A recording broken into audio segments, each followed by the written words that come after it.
he's hurrying him.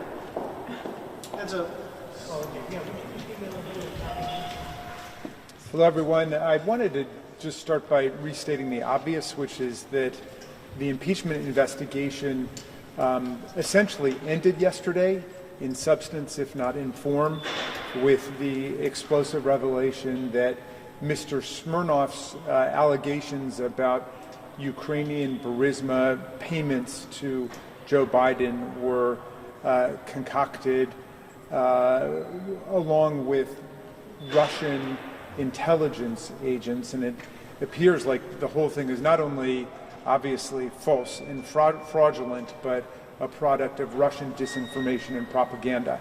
And that's been the motor force behind this investigation for more than a year. As for today's transcribed interview with the brother of President Biden, Mr. James Biden, we obviously, again, have heard nothing indicating that Joe Biden had anything to do with the business ventures of Hunter Biden or James Biden. And nothing has contradicted that basic understanding that we've had for many, many months now. So that's essentially where we are. Again, I'm restating my call to Chairman Comer, to Speaker Johnson, to fold up the tent to this circus show. It's really over at this point.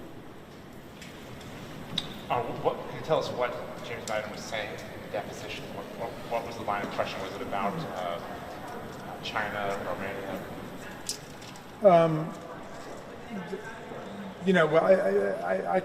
I'll allow the Republicans to reconstruct for you whatever they're trying to accomplish, but I can assure you that that he has restated our basic understanding that we've had for many months now, which is that Joe Biden had nothing to do with these business ventures. He was not involved in any way, and he was not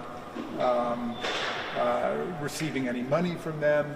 He was not a business partner or a business associate, and so that has been well established time and time again, and nothing we've heard so far contradicts that in any way, and I don't expect anything that he says to contradict that basic understanding. Who was questioning first? Was the Democrats questioning? No, the majority's been questioning first. Can you get into the loans that he paid back? As the Republicans have said, we're corrupt. That has not come up yet to my recollection. I don't think it's come up. Regarding Smirnov, the Justice Department said in its filing that he said he had Russian contacts. And I don't know if it was totally clear that they were saying that they also knew that those contacts were real, because the guy is apparently a liar. Are you sure that they're trying to say he definitely has these Russian connections? Well, again, we're relying on the representations under oath yesterday by the U.S. Attorney and the Special Counsel in the investigation. That's David Weiss, who is a Trump appointee, and he is the one who asserted that there were multiple continuing and long-term encounters with Russian intelligence operatives. And of course, that's perfectly consistent with everything that we know about the efforts by Vladimir Putin and his Russian intelligence operatives to interfere in American presidential elections. Happened in 2016. We had 17 of our intelligence and national security agencies finding that Vladimir Putin had attempted to engage in destabilization and cyber surveillance of the DNC, of the Hillary Clinton campaign. They'd engaged in disinformation and propaganda campaigns through the social media. That was in 2016. In 2020, the Treasury Department under President Trump ended up imposing sanctions on various Russian operatives working for Vladimir Putin. And so this repeats that pattern. I mean, there's been an effort up until this day, and my colleagues, when confronted with this evidence, just say, Russia hoax. What part of it is the hoax? Is it the war in Ukraine? Is it the death of Navalny? What is hoax like about it? The hoax is that there's a Russian hoax.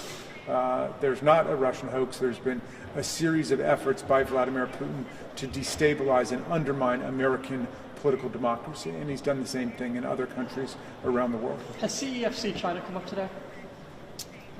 Again, I'll let the majority talk about what they've done. I will tell you, for my part, the CFC, nominally a private Chinese bank, but clearly under some Chinese state influence, is a tenant of Trump Tower and paid huge amounts of money to Donald Trump while he was president, as documented in our report on the foreign government emoluments that Donald Trump was collecting while he was in office, the White House for Sale report, which we can refer you to.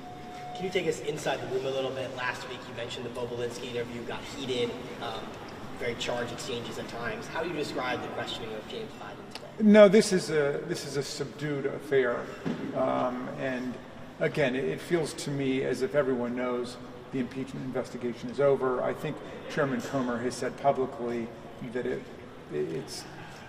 doesn't look like the support is there for impeachment. I don't know verbatim what he said, but it was relayed to me that in numerous contexts he was in essence giving up the ghost on the impeachment drive.